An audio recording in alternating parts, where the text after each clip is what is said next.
question that I have been asked on quite a number of occasions is, if I'm after a pair of short riding boots, why should I go to the expense of buying motorcycle specific ones when I can just go out and buy a much cheaper pair of second-hand Gore-Tex army boots? Well, I've got nothing at all against going out and buying a pair of Gore-Tex army boots if that's what you want.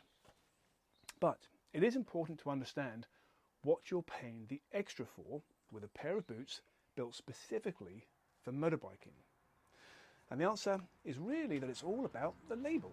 And no, I don't mean wearing a branded label, I'm talking about the CE standard, which shows the product has passed a series of tests to prove its protective qualities. The CE standard will give you a series of up to 4 numbers. The first one isn't really a test as such because it indicates whether it is an ankle high boot or a shin high boot. But regularly you will see just 3 numbers. Now the first is for abrasion resistance, the second is for the impact cut, and the third is for the transverse rigidity, where 1 is a basic pass and 2 is a superior pass. Those are the 4 mandatory tests, plus manufacturers can include up to 6 optional tests, which includes WR, for example, which is resistance to water penetration. Of course, these 3 tests are really important if you're comparing purpose-made motorbike boots with a pair of army boots. The abrasion resistance tests 2 areas against a moving abrasion belt.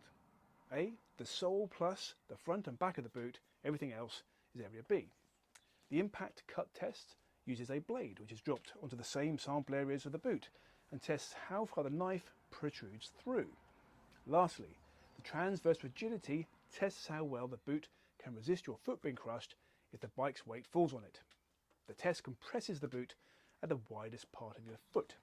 Now, I'm not a footwear expert by any means, but I have worn many pairs of army boots in the past, and I know that suppleness and comfort are critical for something that you might walk or run in for hours or days at a time, rather than sit it across a foot peg. And the CE standard for them is different. If you take the Allberg military ops boot, for example, it conforms to BS EN 20347-2012, which is all about meeting basic requirements for occupational footwear.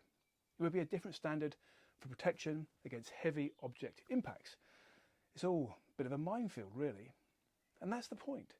Whilst a pair of second-hand army boots might well protect your feet to a certain degree, and they might well keep you dry, motorcycle boots are tested specifically to ensure that your feet will stay as safe as possible. Well, enough said.